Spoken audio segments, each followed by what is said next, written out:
चयन स्टूडेंट उम्मीद करता हूं सभी स्वस्थ, मस्त, खुश और सुरक्षित होंगे। आज की वीडियो में हम डिस्कस करेंगे कुछ बहुत इंपॉर्टेंट टॉपिक्स पर। आज हम बात करेंगे UPSC JEE mechanical electrical civil की एक बम्पर भर्ती आ सकती है। कितनी भर्ती आ सकती है, कब आ सकती है, इस पर बात करेंगे। इसके अलावा मुख्य सेविका ज्वाइनिंग कब तक हो सकती है, ठीक है।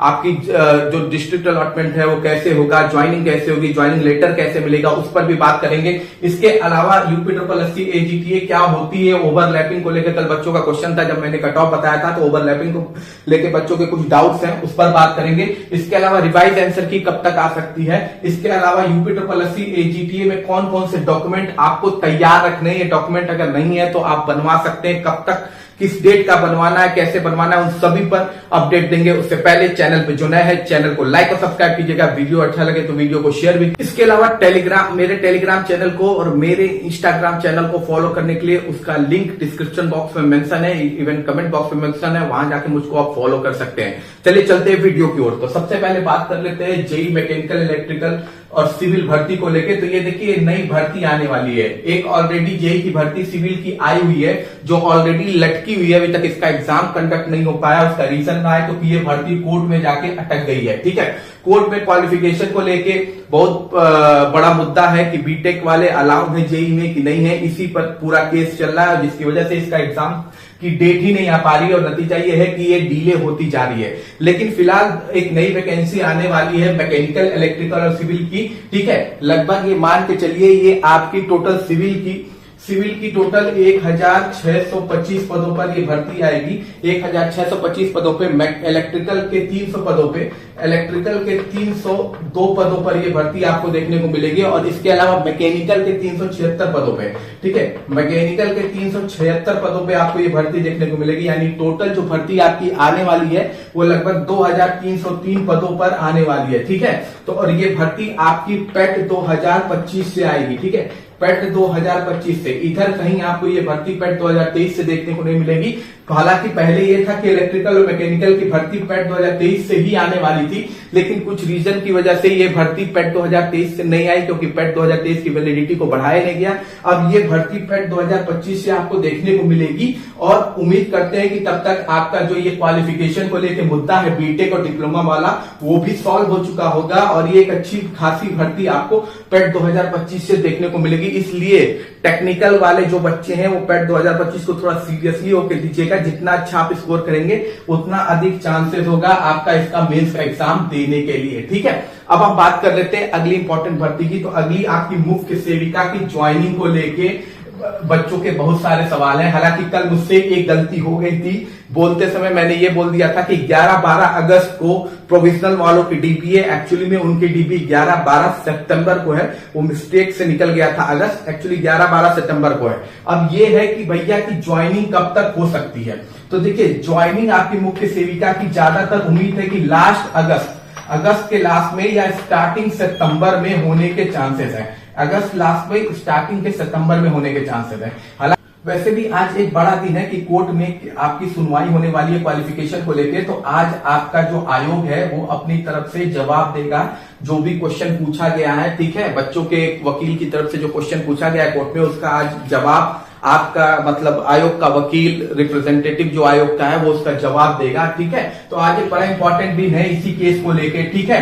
तो वो केस की सुनवाई अपना चल रही है, उसको लेके आपको परेशान होने की जरूरत नहीं है। वो आयोग का मैटर है तो आयोग देखेगा, उसको लेके वो बच्चे बिल्कुल भी परेशान ना हो जिनका सिलेक्शन हो गया है, ठीक है। तो आपको बस ये याद रखना है कि आपकी जो ज्वाइनिंग हो सकती है वो अगस्त लास्ट में होनी चाहिए या सितंबर स्टार्टिंग में। हालांकि सितंबर स्टार्टिंग में जहां तक मुझे लगता है पेट का भी एग्जामिनेशन आस ही पास है, तो उम्मीद है अगर अगस्त लास्ट में आपकी ज्वाइनिंग नहीं होती है तो फिर पेट के बाद ही, जो पेट का एग्जाम कंडक्ट होने वाला है उसके बाद ही आपके ज्वाइनिंग के चांसेस है। हाँ, ये भी बिल्कुल हो सकता है कि आपकी जो ज्वाइनिंग है वो प्रोविजनल वालों के साथ भी हो सकती है, ठीक है। हो सकता है कि प्रोविजनल वालों की डीबी कंडक्ट करा ली जाए, उसके बाद आपकी ज्वाइनिंग हो जाए, ठीक है। उसके बाद सबकी ज्वाइनिंग एक साथ भी आयोग करा सकता है। ऐसा नहीं है कि फ्रेशर की ज्वाइनिंग हो सकता है कि आपकी हो जाए पहले और प्रोविजनल की बाद में, ये भी हो सकता है क्योंकि देखिए इधर पेट के भी एग्जामिनेशन है, आयोग अभी उसमें भी बिजी है।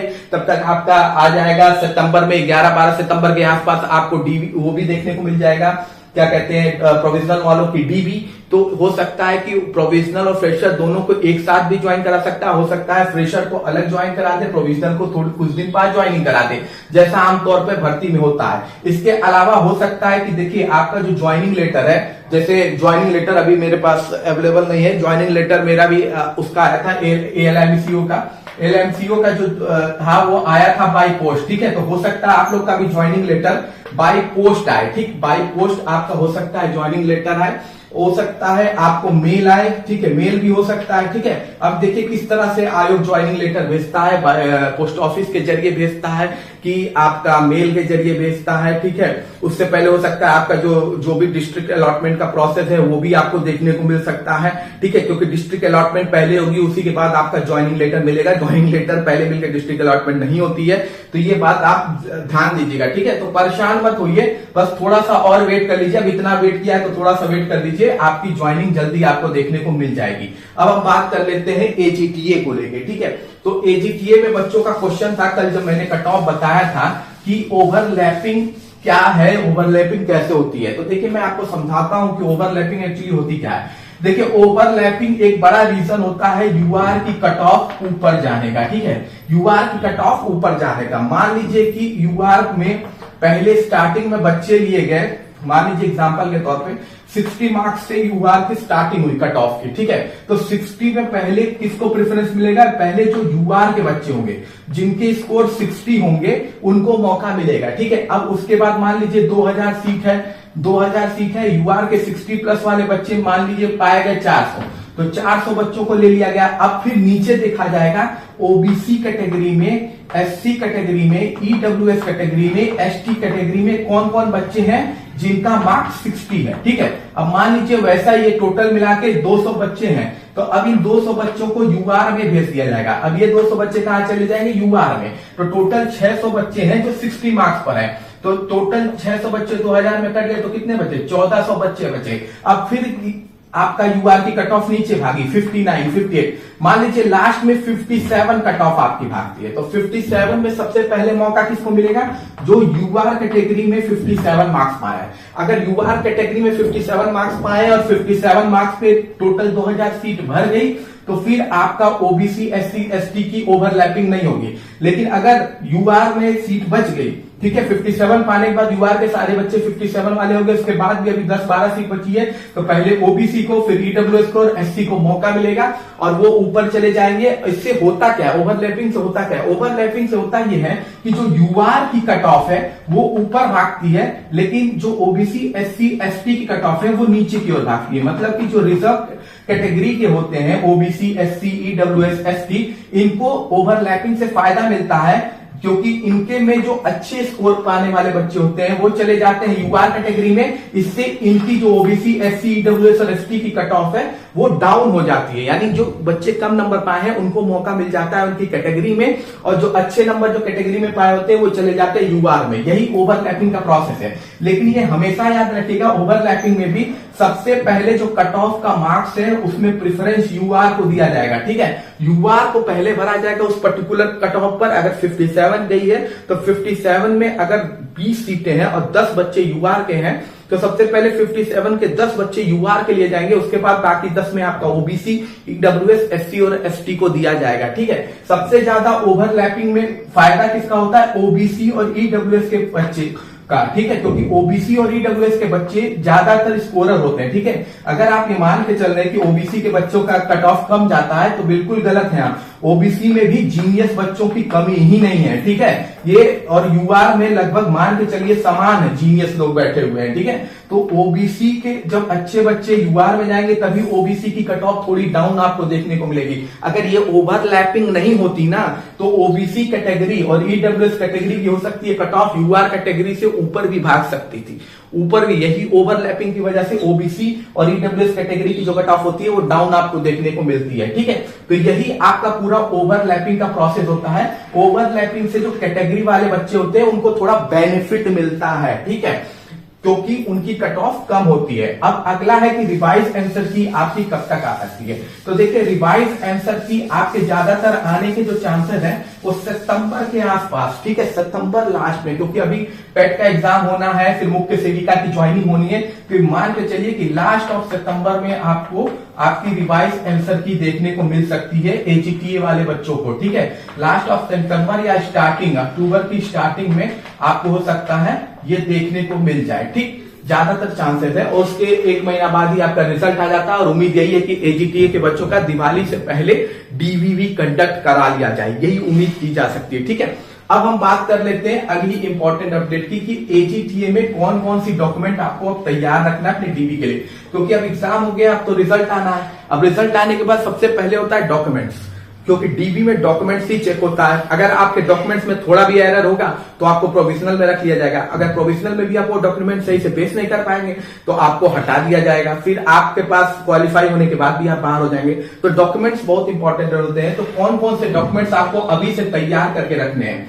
सबसे पहले आपको 10th की मार्कशीट, ठीक है, 10th की मार्कशीट सबसे पहले आपको तैयार रखनी है। 10th की मार्कशीट और सर्टिफिकेट, 10th की मार्कशीट और सर्टिफिकेट आपको चाहिए, ठीक, क्योंकि ये आपकी एज का भी प्रूफ होता है, ठीक है। जो आपकी एज है, एज प्रूफ के लिए आपकी 10th की मार्कशीट और सर्टिफिकेट ही लगता है। तो आपके एज प्रूफ के लिए पहला डॉक्यूमेंट जो आपको चाहिए वो। दूसरा आपका 12th की मार्कशीट और सर्टिफिकेट आपका होना चाहिए, ठीक है, क्लास 12 की भी मार्कशीट और सर्टिफिकेट होना चाहिए। तीसरा आपका जिससे बैचलर किया है, ठीक है, बैचलर की क्या होनी चाहिए? मार्कशीट होनी चाहिए और डिग्री होनी चाहिए।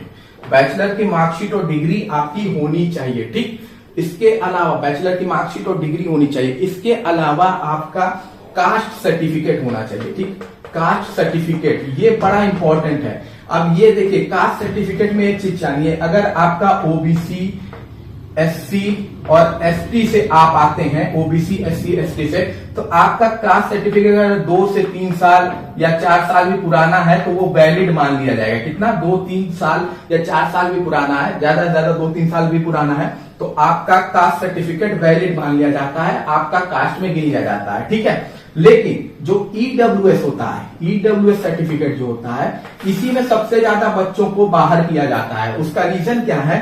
ईडब्ल्यूएस सर्टिफिकेट आपका उस डेट का होना चाहिए जो लास्ट डेट होती है आपके फॉर्म भरने की। लास्ट डेट जो फॉर्म भरने की है उस डेट से पहले का आपका ईडब्ल्यूएस सर्टिफिकेट या उस दिन तक का आपका ईडब्ल्यूएस सर्टिफिकेट होना चाहिए।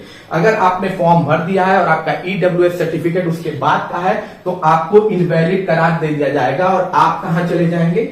आप चले जाएंगे सीधे यूआर कैटेगरी में, ठीक है। अगर आपका ईडब्ल्यूएस सर्टिफिकेट एग्जाम की एप्लीकेशन फॉर्म डेट की लास्ट डेट से पहले का है तो ही वैलिड माना जाएगा। अगर उसके बाद का है तो फिर आपको ईडब्ल्यूएस सर्टिफिकेट में वैलिड नहीं माना जाएगा, आप चले जाएंगे यूआर कैटेगरी में।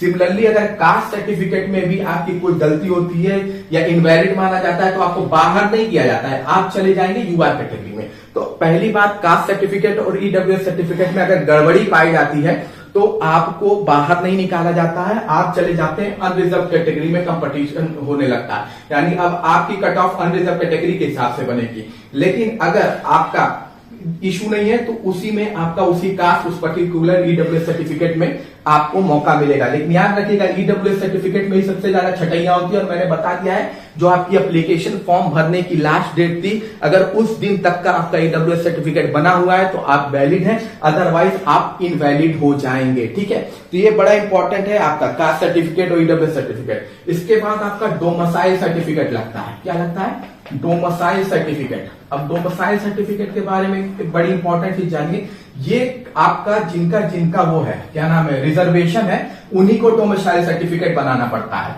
यूआर कैटेगरी से अगर आप बिलोंग करते हैं, अनरिजर्व कैटेगरी से, तो आपका डोमिसाइल सर्टिफिकेट नहीं लगेगा।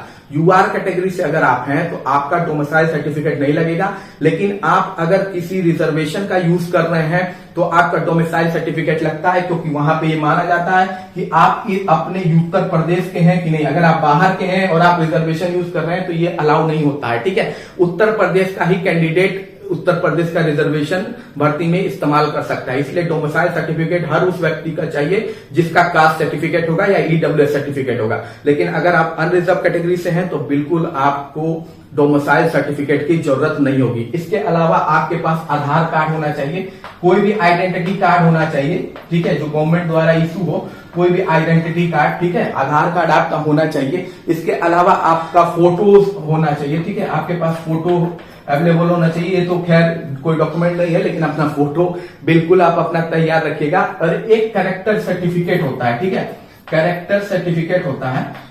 कैरेक्टर सर्टिफिकेट, ये मुझे जहां तक लगता है जो कैरेक्टर सर्टिफिकेट होता है ये आपका ज्वाइनिंग के समय ज्यादा मांगा जाता है। मुझे नहीं लगता कि ये डीवी के समय माना जाता है, फिर भी आप अपना कैरेक्टर सर्टिफिकेट बनवा सकते हैं। कैरेक्टर सर्टिफिकेट आपका कहां बनेगा? जहां आपने लास्ट अपनी डिग्री पूरी की है, चाहे आपने बैचलर पूरी की हो, चाहे मास्टर पूरी की हो, वहां के यूनिवर्सिटी से आप अपना कैरेक्टर सर्टिफिकेट बनवा सकते हैं, या कॉलेज से अपना कैरेक्टर सर्टिफिकेट बनवा सकते हैं। इसके अलावा किसी भी गैजेट ऑफिसर से आप अपना कैरेक्टर सर्टिफिकेट बनवा सकते हैं, ठीक है। जो भी गैजेट ऑफिसर होते हैं उनके से भी आप अपना बनवा सकते हैं, भले वो मेडिकल फील्ड में हो, किसी फील्ड में हो, आपका कैरेक्टर सर्टिफिकेट वो बनवा लेंगे, ठीक है, आप उनसे बनवा लेंगे। हालांकि मुझे जहां तक पता है यूपी पॉलिसी में कैरेक्टर सर्टिफिकेट की जरूरत जो होती है वो ज्वाइनिंग के समय होती है, लेकिन फिर भी अपना एक डॉक्यूमेंट तैयार रखिएगा। तो ये जो इंपॉर्टेंट डॉक्यूमेंट है 10th की मार्कशीट, 12th की, बैचलर की, caste certificate, EWS certificate, domicile certificate, Aadhaar card, photo और कैरेक्टर सर्टिफिकेट, ये आप लोग अभी से तैयार कर लीजिए ताकि डीवी के समय आपको दिक्कत का सामना नहीं करना पड़े। इसके बाद एक क्वेश्चन पुलिस वेरिफिकेशन को भी लेके था, तो देखिए पुलिस वेरिफिकेशन का डीवी से कोई भी लेना देना नहीं होता है। पुलिस वेरिफिकेशन कैंडिडेट के जिम्मेदारी नहीं है, ये आयोग की जिम्मेदारी होती है। आयोग अपना पुलिस वेरिफिकेशन खुद करवाता है, वो आपके पास के थाने से आपके बारे में जानकारी इकट्ठा करेगा, उसमें आपको कुछ लेना देना नहीं है। पुलिस वेरिफिकेशन टोटल काम आयोग का है, वो आयोग करेगा, आपका उससे कोई भी लेना देना नहीं है, तो उसको लेके परेशान मत होइए। बाकी कोई भी क्वेश्चन है तो कमेंट बॉक्स में पूछ सकते हैं। मिलते हैं अगली वीडियो में। जय हिंद, जय भारत।